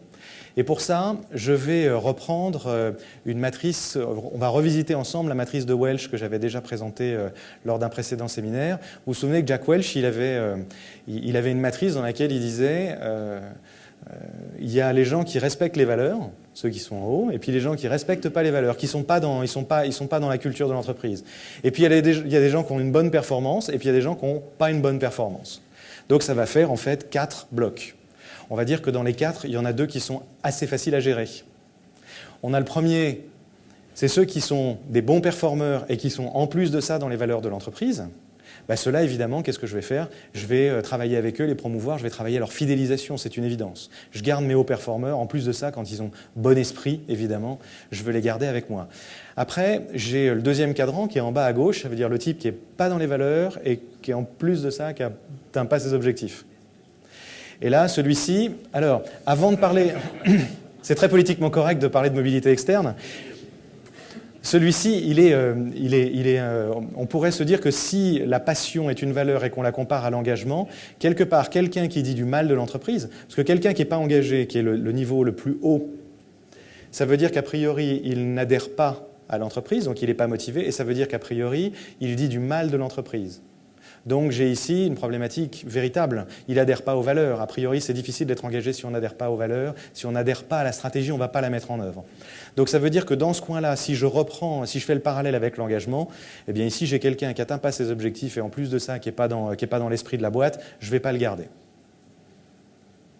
Là où ça commence à devenir un petit peu plus compliqué, c'est quand j'ai des collaborateurs qui sont dans les valeurs mais qui ont une sous-performance. Et là, en tant que manager, notre boulot, s'il y a bon esprit et s'il y a potentiel, c'est de travailler, c'est d'accompagner, c'est de coacher, c'est de développer les collaborateurs, c'est de les mettre en position de réussir, c'est de les soutenir. Et puis, dans un certain nombre de cas, j'y arriverai pas. Et dans ce cas-là, on sera peut-être amené à se séparer. Et puis dans d'autres cas, avec toute l'imagination et puis l'aide des RH, on va trouver un autre poste, une autre voie pour permettre aux collaborateurs justement de donner le meilleur de lui-même, de lui trouver un autre endroit où il va pouvoir exercer mieux son talent. Il peut y avoir des erreurs d'aiguillage à certains moments. Et puis sur le dernier point, c'est celui qui est performant et celui qui n'est pas dans les valeurs. Beaucoup d'entreprises en fait ont institué une espèce de politique d'impunité ou de cécité sélective qui fait que le high performer, celui-là, même s'il n'est pas dans les valeurs, on tolère. Parce qu'on se dit quand même, je ne vais pas perdre mon meilleur vendeur qui crache dans la soupe. C'est vrai qu'il dope sur la boîte et c'est vrai qu'il est désagréable avec tout le monde, il ne respecte pas les valeurs, mais quand même, c'est le meilleur gars, puis je ne peux pas le remplacer, etc. Si on fait ça, en fait, on prend un risque terrible pour l'organisation, pour soi en tant que manager, pour l'équipe. Parce que quelque part, on va laisser cette personne vivre en toute impunité, en désaccord complet avec ce qu'est l'esprit de l'entreprise. Et moi là, je dis, il n'y a pas de terme, il y a machin, il y a décontamination ici. C'est-à-dire que je suis dans une situation où, quand je parle de décontamination, ça veut dire que je vais le faire en 2 étapes. La première des choses, je vais voir si on peut sauver le soldat Ryan. Non mais parce que peut-être qu'il y a un malentendu. Peut-être que c'est ponctuel, peut-être que c'est lié à une souffrance personnelle, et dans ce cas-là, moi en tant que manager, mon boulot c'est d'abord de vérifier que est-ce que je peux le remettre sur les rails, est-ce que je peux travailler avec lui pour... Et quand j'ai fait ça, après, je me sentirai très à l'aise pour me séparer du collaborateur. Et je le ferai le plus rapidement possible, avant qu'il ait déformé le cadre, avant qu'il ait détruit le contrat quelque part, qui est le contrat de valeur, le contrat humain, qui est passé entre l'entreprise et ses salariés. Et à titre personnel, mais ça n'engage que moi, ça tient, quand j'étais un tout jeune consultant, j'avais des cheveux, tout ça c'est un peu difficile à imaginer, mais bon, quand j'étais un tout jeune consultant, j'avais un patron qui... je travaillais dans une spin-off de Mercury, donc on travaillait sur la performance commerciale, et il me racontait certaines fois des réunions auxquelles il participait, dans lesquelles il y avait le directeur commercial qui parlait avec les directeurs de vente, les product lines, etc., etc. Et à un moment, il parle de... ce gars-là qui est le commercial, qui a 10 ans d'ancienneté dans son poste et tout. Et puis de temps en temps, il y a des discussions qui commencent à tourner un peu du genre ouais, mais il est largué, il n'a pas su suivre le changement, il est plus là, il est critique par rapport à l'entreprise. En fait, ce type est désengagé maintenant, etc. Et très rapidement après, on en arrive, quand on a parlé 5 ou 10 minutes, à... quasiment s'en laver les mains et se dire bon bah ok, oui, effectivement il faut le sortir, quoi. Et la question que me posait mon manager à cette époque-là, mon patron, il me disait est-ce que le manager qui dit ouais on va le sortir, il a fait ce qu'il fallait il y a 3 ans pour que son gars il soit pas aujourd'hui dans cette situation? Donc notre responsabilité humaine de manager, c'est d'éviter le désengagement, évidemment. Mais à partir du moment où je constate le désengagement, et là je vais exprimer une opinion personnelle, c'est que quelqu'un qui est désengagé, il faut avoir une politique qui est une politique d'exigence et une politique quelque part de décontamination. Il faut se séparer et il ne faut pas prendre le risque de contamination du désengagement. Oui. Et ça, je vous le dis, c'est vraiment une considération personnelle que je voulais, ça m'engage. J'ai eu dans mon équipe, il y a quelques années de ça, j'avais un manager qui daubait en permanence sur la boîte. On a eu une conversation qui était une conversation claire entre hommes. Et puis, au moment où il a compris qu'effectivement, il était trop éloigné de la manière dont on fonctionnait, on a décidé qu'il allait partir. Ça ne s'est pas fait avec violence, ça s'est fait simplement en posant un constat adulte du fait que si tu ne crois pas dans l'entreprise, il faut que tu t'en ailles. C'est encore plus vrai pour un manager parce que lui, il aura une capacité de contamination qui sera encore plus importante, encore plus nocive, plus toxique que tous les autres. Donc voilà pour les considérations qui sont liées au désengagement et la manière de travailler le désengagement. Je vais apporter quelques éclairages supplémentaires sur les leviers. On a vu tout à l'heure que les leviers de l'engagement, alors là maintenant il faut lire, c'est les mêmes, hein, mais simplement ils sont de haut en bas, donc entreprise, direction, management, c'est pour vous tenir éveillé, c'est une technique. Travail, ressources, rémunération, carrière et formation, respect et bien-être. Donc on les a décrits tout à l'heure, on les a définis tout à l'heure, donc je ne vais pas revenir dessus. En revanche, ce que je vais vous proposer maintenant, c'est qu'on commence à jouer un peu avec ce matériau pour voir comment on positionne, comment on hiérarchise, comment on travaille avec ces différents leviers. Et pour ça, je vais faire appel à des théories de la motivation. Certaines, vous les connaissez, ou de nom, McClelland, les behavioristes, l'intérêt de la tâche, etc. Mais d'autres que vous connaissez probablement, comme la pyramide de Maslow. Et je voudrais m'appuyer justement sur la pyramide de Maslow pour voir comment on pourrait travailler ou qu'est-ce que ça nous indique en fait sur la manière dont on peut, si ce n'est prioriser ou en tout cas étager ces différents éléments. Là, ils sont thématisés, voyons comment on peut les étager. Et avant ça, on revient sur la notion d'individualité. J'ai ici Madame Rouge et Monsieur Orange. Et donc, en fonction des profils, vous avez vu les 7 indicateurs, les 7 leviers, et évidemment on va avoir un mix qui va être radicalement différent. Disons que Madame Rouge vient de rejoindre l'entreprise, c'est une génération Y, elle a moins de 30 ans, qu'est-ce qu'elle recherche dans l'entreprise? Elle cherche évidemment de la formation, elle cherche à construire sa carrière, donc son levier principal ça va être celui-ci. Le second, c'est très naturellement travail et ressources, arrive derrière respect et bien-être parce qu'elle est une génération Y, et l'image de l'entreprise parce qu'elle construit sa carrière et qu'elle a besoin d'un beau logo pour commencer. Donc vous le voyez ici, j'ai vraiment un mix personnel très particulier. Monsieur Orange, lui, ça fait des années qu'il est dans l'entreprise. Il connaît bien son job, il a une bonne performance. Il n'attend pas de l'entreprise la même chose. Donc son engagement va s'exprimer d'une manière différente. Évidemment, pour lui, ce qui est important, c'est de la reconnaissance, du respect, du bien-être au travail. Ça veut dire que je fais mon boulot et en échange de ça, j'attends de l'entreprise qu'elle me laisse une certaine autonomie, qu'elle me laisse travailler, qu'elle me donne les moyens de réaliser correctement mon travail. Je veux qu'aussi il y ait une reconnaissance financière, donc la rémunération va être importante pour moi. Donc vous le voyez ici, il y a un travail effectivement qui va être fait au niveau individuel. Ensuite, sur la hiérarchisation, c'est là où je vais introduire justement la pyramide de Maslow. Eh bien, on va voir qu'en fait, ce n'est pas que tous les leviers n'ont pas la même force, c'est qu'en tout cas, ce sera intéressant de les analyser dans un certain ordre. Maslow identifie comment ? Il ressemble à son, oui, il ressemble à son père. Maslow identifie les besoins individuels et il en décrit 5. Le premier, c'est les besoins de base, qui sont les besoins physiologiques quasi animaux. Ça veut dire j'ai besoin de ne pas crever de froid, de manger, de boire. Voilà, bon, ça qui est clair. Premier niveau. Et si je fais le parallèle entre Maslow et l'entreprise et l'engagement, c'est-à-dire que je vais retrouver ici ce qui me permet d'acheter un toit, de la nourriture, et donc je vais trouver assez vite la rémunération à ce niveau-là. Et puis au deuxième niveau, on va avoir un besoin de sécurité. Et là, je vais faire un parallèle avec l'entreprise, sa pérennité, sa solidité, la manière dont mon manager m'évalue, son caractère, la stabilité aussi des règles de management de l'organisation. Le troisième niveau, c'est le besoin d'appartenance. Et donc, c'est la fierté à appartenir à l'entreprise, mais aussi, et il s'exprime de plus en plus dans les entreprises qui grandissent et dans les groupes, au niveau de la cellule que représente l'unité, que représente l'équipe. Donc, ma capacité en tant que manager à recréer une ambiance et une appartenance à l'équipe est quelque chose de tout à fait essentiel.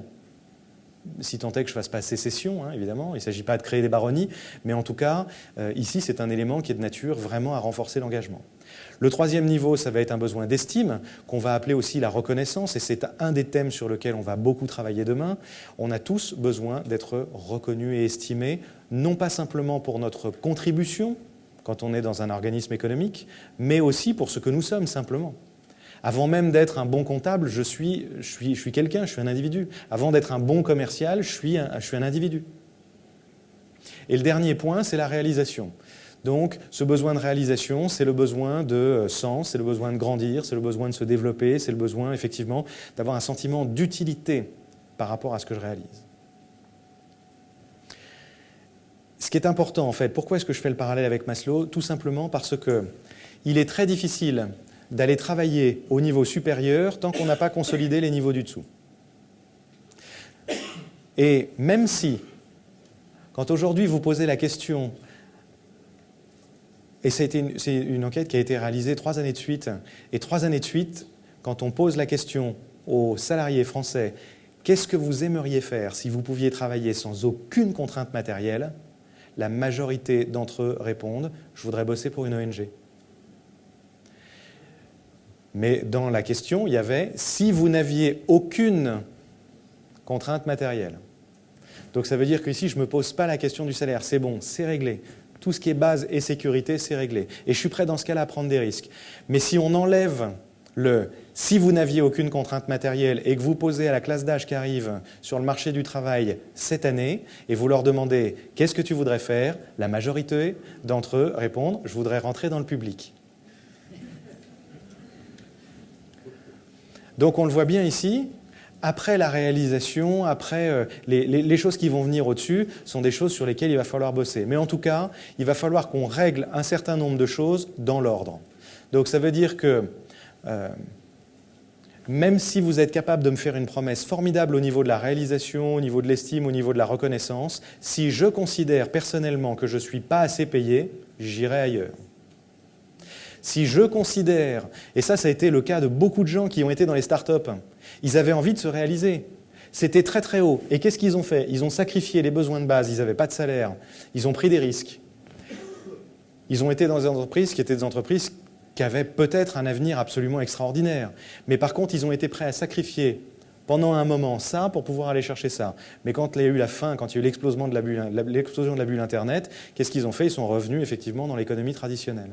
Donc on le voit bien, ici, il y a On peut à certains moments aller jouer avec ça, faire des concessions là-dessus, mais on ne peut pas durablement, même si on a un job super intéressant, le faire dans un sentiment d'insécurité ou de non-reconnaissance. Je peux avoir un job super intéressant, et on a vu ça, et c'était le cas de beaucoup de gens qui ont été victimes de harcèlement moral notamment. Vous avez des gens qui avaient des problèmes d'estime, de reconnaissance, d'appartenance, qui étaient des gens qui faisaient un boulot absolument génial, mais ils avaient un patron qui les mettait dans une situation qui était impossible à tenir. Et même s'ils étaient bien payés et qu'ils avaient un job génial, ils sont partis. Donc ça veut dire qu'on a ici à considérer ces différents niveaux et à les considérer de manière croissante. Je vais maintenant introduire une autre notion qu'on doit à Herzberg, qui ressemble aussi pas mal à son père, vous allez le voir. Herzberg, lui, il dit il y a des critères d'hygiène et des critères de motivation. Les termes sont assez brutaux quand même.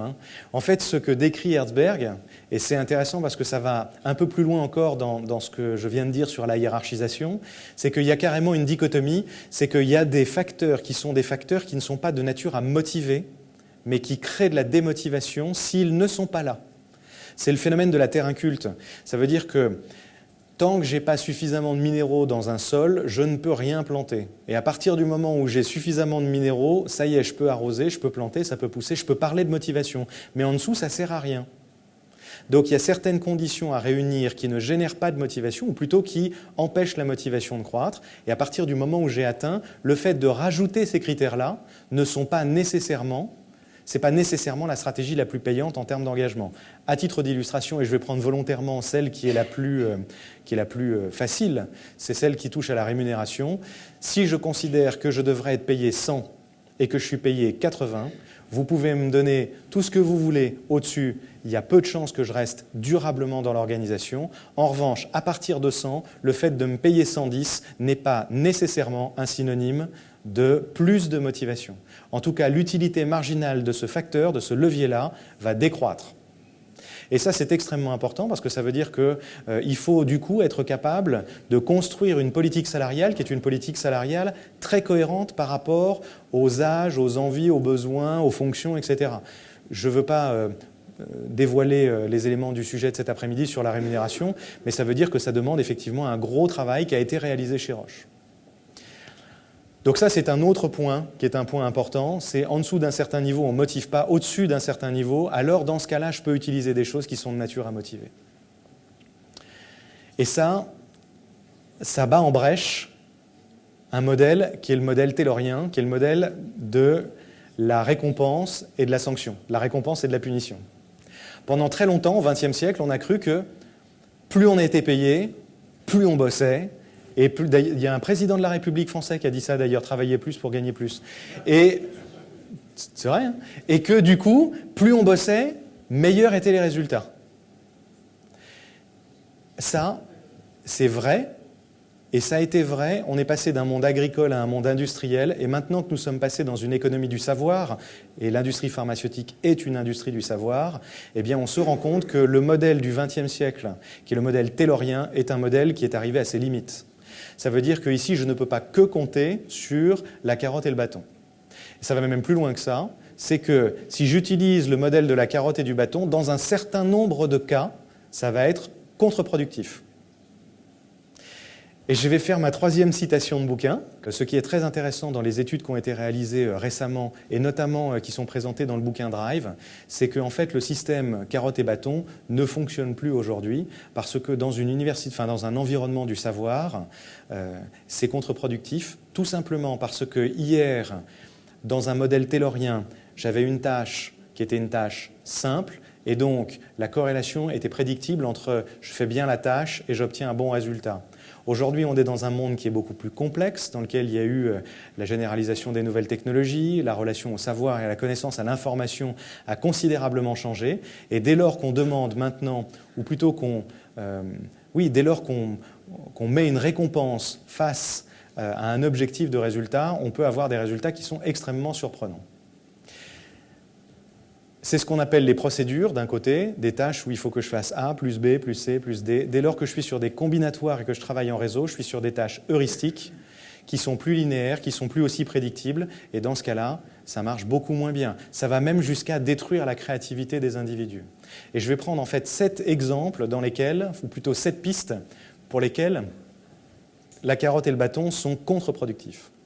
La première raison, c'est parce que ça peut tuer la motivation intrinsèque. Ça veut dire qu'un truc que j'aurais fait naturellement avec engagement, si je veux pouvoir le récompenser, il faut que je le mesure. Si je le mesure, je mets en place des reportings. Si je mets du reporting, je génère une perte d'autonomie et du coup, je tue la motivation intrinsèque parce que d'un coup, j'ai mis un système de lecture qui vient de l'extérieur. Donc la motivation qui venait de l'intérieur pour une tâche, à partir du moment où je commence à la mesurer, le risque, c'est qu'effectivement, j'en dégrade l'intérêt ou j'en dégrade l'autonomie. La deuxième raison, c'est parce que ça peut réduire la performance. Alors ça, c'est un truc qui est complètement contre-intuitif par rapport au modèle taylorien. On se disait, OK, si je donne plus, ça va marcher. Il y a une expérience qui a été faite avec des donneurs de sang.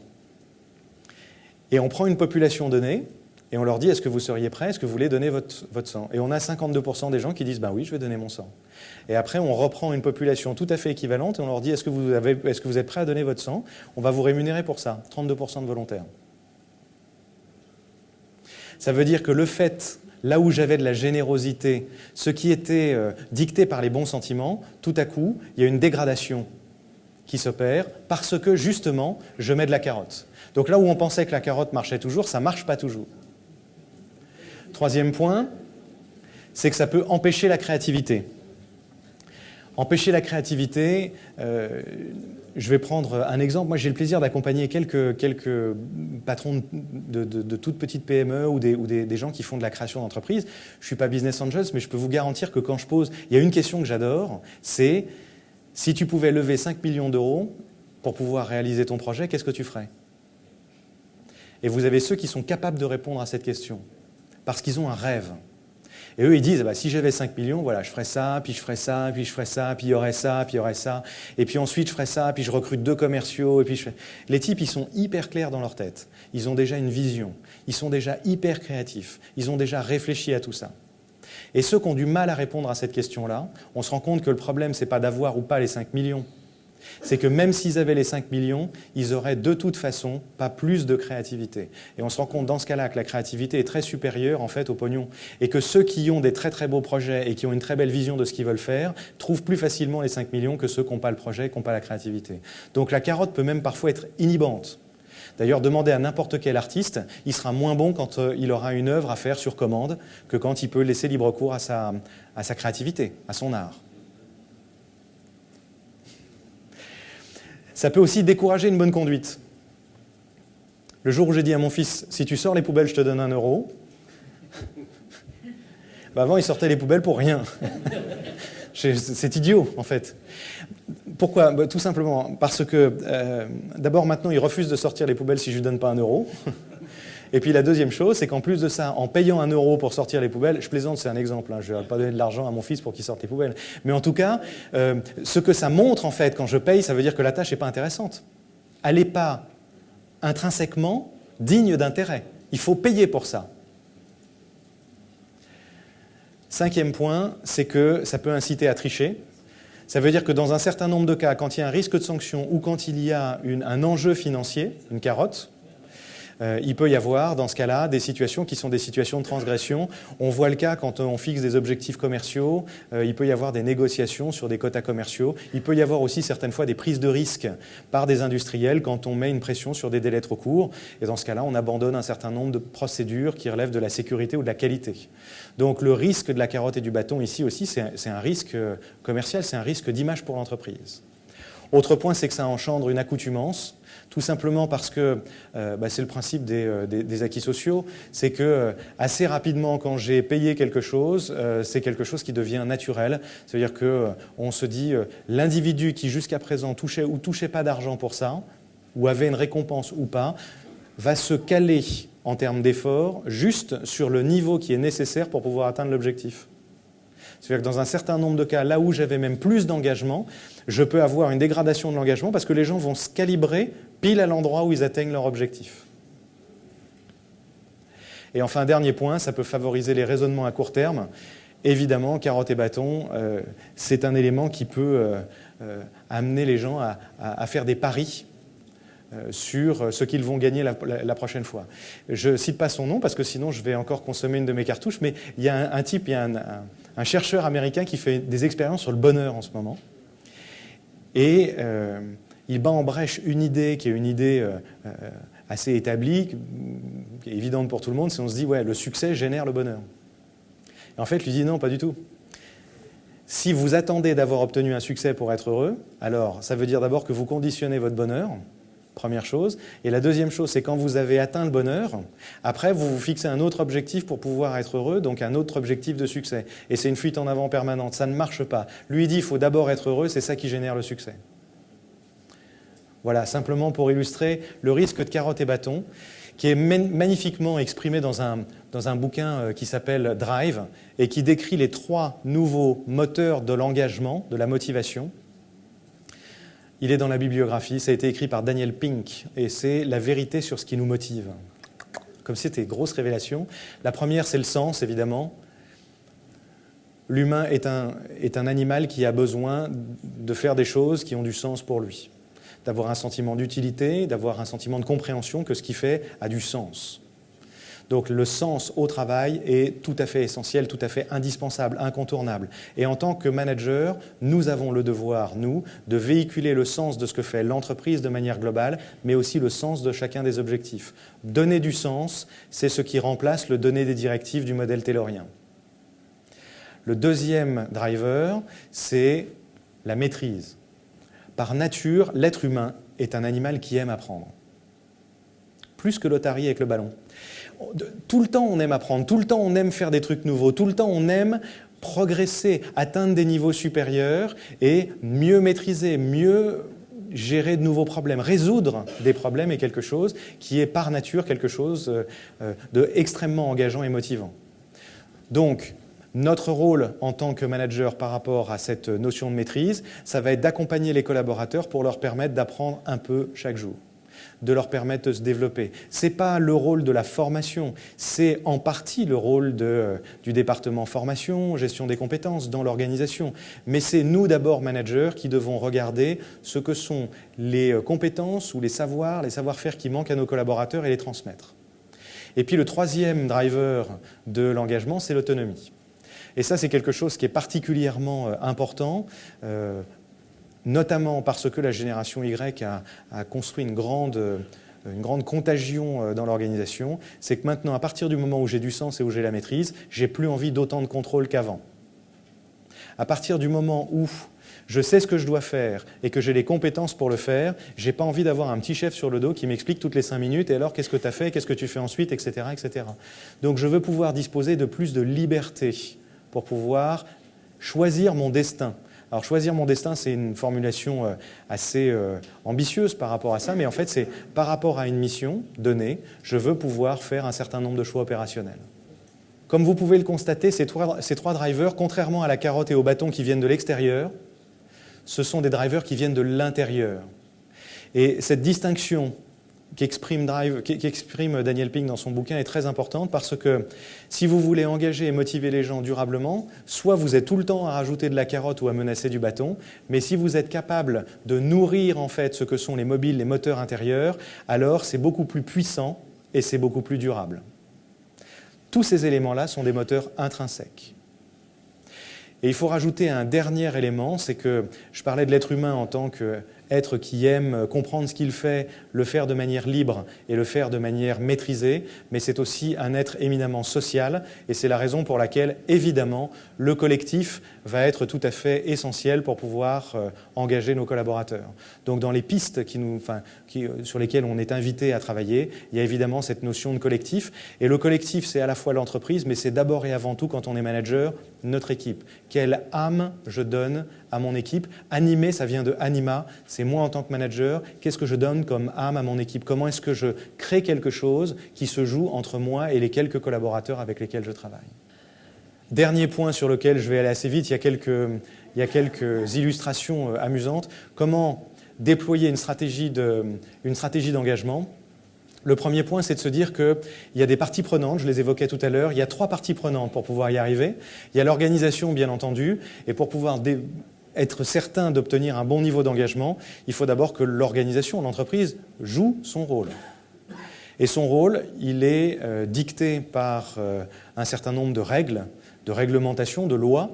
C'est de gérer des conditions de travail et de dialogue social, d'optimiser l'organisation, mais c'est d'abord et avant tout d'exprimer une vision, des valeurs et une stratégie. Donc c'est de donner du sens et ensuite d'accompagner les collaborateurs pour qu'il y ait un environnement de travail qui soit un environnement de travail considéré comme acceptable. Ce qu'il est très important que nous gardions en tête, et il faut qu'on s'en fasse les porte-parole vis-à-vis de nos collaborateurs, parce que sinon on se retrouve face à des comportements qui sont parfois consuméristes, un petit peu des comportements d'enfants gâtés, de chat de salon. On se dit oui mais moi je ne suis pas engagé parce que tu vois les conditions de travail, c'est pas ça chef. Tu vois, bon, ok, tu as offert le café gratuit mais la viennoiserie c'est quand ? Et on a en Europe de l'Ouest, alors c'est un peu emmerdant hein, quand on imagine la compétitivité par rapport aux pays émergents, c'est qu'effectivement à partir du moment où l'engagement des collaborateurs, il doit être en permanence alimenté par le petit truc en plus à la Monsieur Balzen que je suis en train de donner aux collaborateurs pour qu'ils soient engagés, ça pose un problème. La vocation d'une entreprise, c'est de créer de la valeur, c'est pas de rendre les gens heureux. En revanche, ici, c'est au minimum de garantir qu'on n'ait pas d'effet de toxicité sur ce qu'Exberg décrivait comme les facteurs d'hygiène. Donc voilà ce que doit décrire et ce que doit proposer l'entreprise. Le deuxième partie prenante par rapport à l'engagement, c'est le management évidemment. Quand on a parlé de l'engagement et qu'on a parlé notamment des risques psychosociaux dans les organisations, ça a mis une pression énorme sur le management intermédiaire.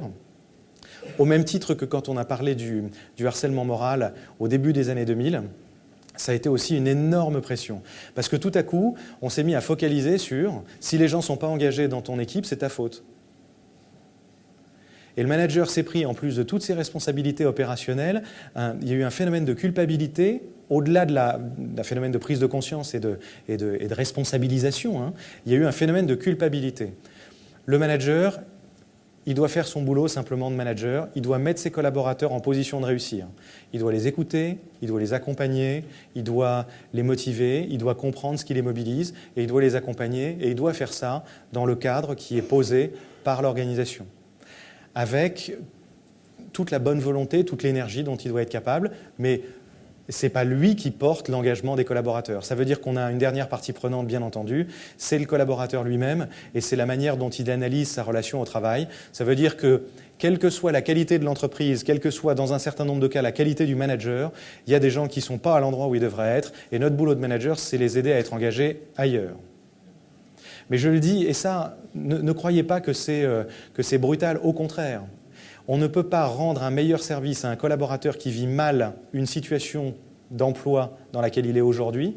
Après l'avoir aidé à trouver ses marques, on ne peut pas faire mieux et on ne peut pas être plus bienveillant avec quelqu'un qu'en l'aidant à partir pour aller trouver un endroit où il se sentira bien ailleurs, l'aider à trouver sa voie. Et ça veut dire qu'on est capable, nous, en manager, de poser un certain nombre de questions et d'accompagner cette réflexion pour le collaborateur. Je ne suis pas en train de vous dire faites le ménage dans vos équipes, hein, Alors, quelques éclairages supplémentaires par rapport à ça. Je le disais, l'entreprise, la vocation, c'est pas de rendre les gens heureux. Par contre, il y a eu particulièrement depuis le début des années 2000 un certain nombre d'expériences qui ont été menées dans les organisations. Je voudrais en partager une ou deux avec vous qui sont plutôt rigolotes. La première, parce que vous en avez peut-être entendu parler, elle a été réalisée par une entreprise indienne, qui est une entreprise de technologie. Et un type dont on parle beaucoup aujourd'hui, c'est celui qui a écrit ce bouquin, qui s'appelle Vinay Nayar. Oui, c'est marqué en bas, Vinay Nayar. Et il a pris la direction d'une entreprise de technologie indienne début 2000. Et il a décidé, en fait, pour travailler l'engagement, je vous parle d'expérience, je ne dis pas que c'est ce qu'il faut faire, hein, mais il a testé un truc. Il s'est dit, je vais inverser les modèles, le paradigme c'est de mettre le client au centre, et bien là moi je vais mettre les collaborateurs au centre. Et si j'ai des collaborateurs heureux, si j'ai des collaborateurs engagés, et bien alors très probablement ils serviront mieux les clients et ça va marcher. Et il lance cette opération. Tout à l'heure je vous décrivais Script Medical qui était une entreprise qui était au bord du gouffre, qui allait fermer, donc à la limite on pouvait tenter des trucs un peu fous, quoi. Lui il tente ça alors que son entreprise va bien. Il tente ça alors que son entreprise va bien. Elle ronronne, ça marche bien, il a une croissance, pas une croissance à 2 chiffres, mais il a une bonne croissance, ça se passe bien pour lui. Et il décide quand même de changer radicalement la manière dont on manage les gens. Je ne dis pas qu'il faut tout retenir, mais si on devait retenir 2 idées par rapport à ce qu'il a mis en place, la première, vous voyez les résultats sont sont quand même bluffants. 70% d'augmentation du taux d'engagement, le turnover des salariés réduit de moitié, le chiffre d'affaires triplé en 5 ans pendant la crise, hein, et 20% de gains de part de marché dans la même période. Donc un truc qui a bien marché, après il écrit un livre et tout, c'est super. Je voudrais qu'on retienne simplement 2 choses. La première, c'est que toute la stratégie qui était écrite par l'organisation était postée en ligne et faisait l'objet d'un débat, d'une discussion et de commentaires de l'intégralité des salariés. Je ne dis pas qu'il faut faire ça partout, mais je trouve que ce qui est intéressant, c'est qu'à partir du moment où les managers écrivaient la stratégie de leur équipe et que leurs équipes pouvaient lire cette stratégie, eh bien, ils ont porté un soin beaucoup plus important, un soin très particulier, à ce qu'elle soit compréhensible, qu'elle intègre la dimension humaine, qu'elle intègre la dimension d'équipe, etc. Donc je trouve que cette transparence sur la décision stratégique apporte ce premier niveau d'intérêt. Deuxième niveau d'intérêt, c'est qu'à partir du moment où ils ont permis aux gens de réagir par rapport à la stratégie de l'entreprise, il y a eu plein de bonnes idées qui sont remontées du terrain auxquelles les managers n'avaient pas pensé. Et donc, cette démarche participative a été particulièrement intéressante. Donc, il y a un niveau de... Ce qui ressort principalement, ce qui est intéressant en fait dans cette expérience, c'est cette notion de transparence et de confiance. Puis la deuxième chose, c'est que tous les managers ont été évalués sur leur capacité managériale et que leurs résultats étaient postés en ligne aussi. Et que leurs collaborateurs pouvaient lire ce qu'étaient les résultats de chacun des managers. Je ne dis pas que toutes les entreprises sont prêtes à faire ça. Je dis que c'est intéressant ce sont des gens qui ont été très loin. Ils ont eu ces résultats et ce que j'en retiens, c'est que c'est un bel exemple, c'est un beau cas d'école, etc. Et je pense que dans certaines entreprises, si on faisait la même chose, ça dégraderait peut-être ou ça pourrait même foutre la boîte par terre. Je dis simplement, retenons ce qui ressort de ça, c'est de la confiance, c'est de la transparence et c'est le fait que les managers, à un moment, sont prêts à discuter de la stratégie et de la manière dont ils managent avec leurs collaborateurs. Et pour l'engagement, on le verra dans la reconnaissance, c'est intéressant. Quand on avait préparé, on a vu que la reconnaissance, ça marche dans les 2 sens. Ça veut dire que pour pouvoir donner la reconnaissance à mes collaborateurs, je vais aussi devoir construire leur reconnaissance. Il faut qu'ils me reconnaissent et que je les reconnaisse. Ça marche bien dans les 2 sens. Un autre exemple qui est plus amusant, c'est, je vais vous faire visiter Google, leurs locaux en Suisse. Je ne sais pas, vous avez déjà vu les locaux de Zurich, de Google ? C'est un truc de dingue. Alors imaginez, vous êtes des clients de Google, vous êtes des partenaires de Google, vous arrivez à l'accueil, vous devez passer la matinée chez eux pour bosser. Bienvenue, l'accueil c'est ça. C'est un truc, il y a des ballons, il y a des machins, voilà, c'est Google. Ensuite, vous allez passer par une salle parce qu'on cherche le gars avec lequel on a rendez-vous, mais en fait on ne le trouve pas parce qu'il n'y a personne à l'accueil. On dit, je crois qu'il est dans la bibliothèque, il est en train de bosser avec des collègues à lui. Vous arrivez, ils sont effectivement dans la bibliothèque, ils sont des trucs comme ça. Et à ce moment-là, le gars fait « Ah, salut, tu vas bien ? Ouais, bah, ça va. Ouais, tout. Bah, tiens, bouge pas, j'ai réservé une salle. Ça ressemble à ça. » C'est l'espèce de bulle. Ils ont même des téléphériques, vous savez, des cabines de téléphériques qu'ils ont prises, ils ont mis dans une salle et ça fait des salles de réunion. Voilà, c'est des exemples un peu extrêmes. Hein. Et puis après, on va bosser ensemble, puis on se dit, il est midi, tu veux qu'on aille manger un petit quelque chose ? Il n'y a pas d'escalier. C'est plus fun d'avoir un... Et donc, comme ça, ils descendent en toboggan. Ils vont à la cafétéria. Google à Zurich a décidé qu'il ne faisait pas payer la nourriture dans le restaurant d'entreprise parce que sinon, ça crée une relation marchande et ça nuit à la créativité de ses collaborateurs. Je ne vous dis pas qu'il faut faire ça partout. Et enfin, dernier point, à la fin de la réunion, quand on a bien bossé, ça vaut le coup de se reposer. Donc, ils ont fait une salle comme ça avec moins de lumière puis des aquariums. Enfin, c'est tout ça. Bon, je vous montre les conditions de travail de Google à Zurich. Ce qui est important surtout, c'est qu'au-delà de ça, moi, je connais pas mal de web designers qui rêvaient d'aller bosser chez Google pour une seule raison, c'est parce que Google a surtout, d'abord et avant tout, une vision qui est changer le monde de l'informatique, changer le monde et changer la relation à l'information. Et c'est ça qui fait triper complètement les développeurs et les web designers avec lesquels j'ai bossé. Au-delà, effectivement, de ces quelques expériences plutôt amusantes. Je vais terminer par le manager en quelques mots. Le manager, par ses actions et son comportement, crée les conditions de la réussite collective et de l'épanouissement personnel. Et je mets bien dans cette définition tout ce que nous avons vu, et je termine en fait, je conclus au travers de ça, en apportant 3 éclairages. Le premier, c'est que vous ne pouvez pas espérer avoir des équipes engagées si vous-même vous n'êtes pas engagé.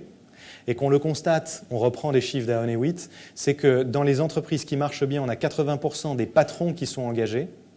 Et ensuite, la ligne, elle tient le coup. Alors que dans les entreprises dans lesquelles on n'a pas des leaders engagés, les entreprises dans lesquelles ils ne font pas partie du Best 100, on a vite un décrochage. Et en fait, à partir du moment où on a ce décrochage, on a une chute de l'engagement. C'est-à-dire que notre rôle, évidemment, notre rôle de vecteur d'enthousiasme et d'énergie est tout à fait essentiel. On peut le prendre à l'envers aussi. Un manager désengagé est un manager qui détruit de la valeur pour l'organisation. Vous pouvez lui demander à elle. 58 des managers, c'est McKinsey en 2000 qui pose cette question-là, 58% des gens déclarent avoir eu un manager qui était quelqu'un qui était difficile, dur, et tous parlent de ce que sont la toxicité que ça a pu avoir, ça les empêchait de se développer, de tirer parti des opportunités qui auraient été les leurs, ils ne se sont pas développés, ils ont eu envie de partir, etc. Et comme le disait Sganarelle dans le Donjon, avoir pour maître un grand seigneur, méchant homme, est terrible chose. Et c'est vrai qu'avoir un manager qui est un manager qui a des travers comportementaux, c'est quelque chose qui peut vraiment détruire de l'engagement et de la motivation. Et ça, c'est une question donc de soutien, accompagner les collaborateurs, être capable de donner des feedbacks de qualité, être capable de gérer les écarts, c'est-à-dire traiter en fait la sous-performance avec courage, avec intégrité, et évidemment de prendre en compte les idées de mes collaborateurs. Enfin, évidemment, ça veut dire que tout ce qui va traiter, tout ce qui va avoir trait aux attitudes va être tout à fait essentiel. On parlait de traiter l'engagement d'une manière collective et individuelle. Le collectif, ce sont des processus et on va travailler dessus cet après-midi. En revanche, l'individuel, ça passera nécessairement par nous, par nos attitudes, notre capacité à l'écoute, à la proximité, à l'exigence, à une vraie rigueur, une vraie exemplarité pour pouvoir accompagner nos collaborateurs, donner du sens et ensuite donner des moyens pour les mettre en position de réussir. Et en dernier lieu, je voudrais rappeler ce qu'est notre positionnement par rapport à l'engagement. C'est un polyglotte, le manager. Le manager, il doit parler à des cibles qui sont extrêmement différentes. Et sans même parler de langues étrangères, il doit être capable de discuter avec son équipe. C'est ce qui fait qu'il est un manager. Alors, certaines fois, il y a des cadres sans équipe, mais en tout cas, un manager qui manage une équipe et qui doit prendre en compte la dimension engagement, il a une équipe. Il parle aussi, bien entendu, avec un supérieur hiérarchique. Et puis, il a ensuite des partenaires qui sont des partenaires externes, fournisseurs, clients, etc. Et puis, des partenaires internes qui sont les autres métiers de l'entreprise. Et là, vous le voyez, je peux avoir ici une communication qui s'établit sur le registre de l'achat, de la négociation ou de la vente ou de la transaction. Ici, c'est sur la collaboration et la synergie. Ici, c'est le management et ici, c'est le reporting.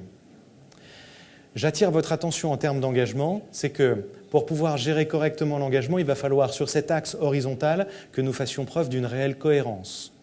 Parce qu'on ne peut pas avoir des pratiques engageantes dans un endroit visibles par les autres endroits de l'entreprise et qui seraient considérés comme non calibrés. Donc le travail de calibration va être quelque chose d'essentiel.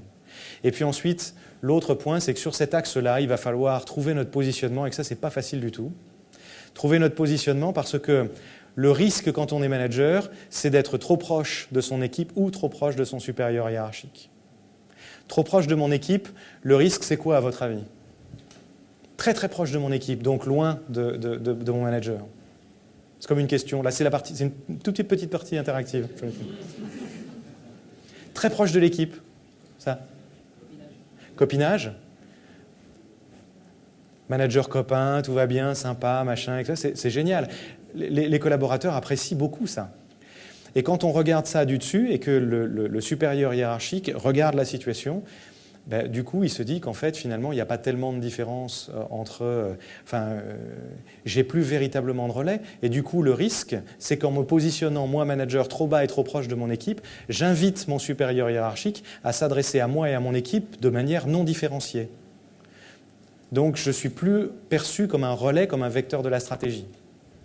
Et donc, je ne suis plus non plus un vecteur d'engagement. Ici, le risque aussi, c'est par rapport à la vision, à la stratégie d'entreprise, c'est de hurler avec les loups, c'est d'être tellement proche que je me désolidarise des décisions qui sont prises au niveau de la direction. L'autre risque, c'est une proximité trop importante avec le supérieur hiérarchique, et dans ce cas-là, c'est mon équipe qui comprend plus ce qui se passe. Et dans ce cas-là, si je suis trop éloigné, je ne respecte plus cette règle de proximité que nous avons vue tout à l'heure et qui est un élément essentiel pour pouvoir construire le collectif source d'engagement. Je conclurai simplement avec, si vous deviez retenir 3 mots de tout ce qu'on a vu. L'engagement, nous n'avons plus à faire la démonstration de son importance pour pouvoir évidemment avoir une performance économique, mais aussi une bonne performance sociale, mais aussi un bon état d'esprit, une bonne ambiance, et du coup, ça nous sert en tant que manager pour pouvoir piloter notre équipe. Il y avait une conférence qui avait été menée par François Dupuis qui disait qu'on trouvait beaucoup plus d'engagement dans les TPE que dans les grandes entreprises. Chacun d'entre nous, en tant que manager, quelque part, on a une TPE à gérer. Et cette TPE, en fait, on va l'appuyer sur 3 attitudes que j'ai déjà citées, mais je voudrais que vous les gardiez en tête parce qu'elles vont être extrêmement importantes, notamment dans notre travail sur le leadership demain. La première, c'est la transparence. C'est effectivement cette capacité, pas obligatoirement à tout dire, mais en tout cas à être capable de répondre ou de prendre en compte toutes les questions. La deuxième chose, c'est la proximité avec nos collaborateurs. Et la dernière, c'est qu'il n'y a rien de plus contagieux que l'enthousiasme, il n'y a rien de plus contagieux que l'énergie qu'en tant que manager on est capable de véhiculer. Et même si nos collaborateurs rencontrent des difficultés, il est de notre devoir et de notre responsabilité de toujours porter cette énergie, de toujours porter cette vie, cette foi, cette passion qui doit caractériser tous les managers. Voilà pour ce qui est de l'engagement. Je répondrai à vos questions avec grand plaisir pendant le déjeuner et je travaillerai avec vous dans les différents ateliers demain pour alimenter ou répondre à vos questions sur les différents points que vous voudrez soulever à ces moments-là. Voilà. Ouais.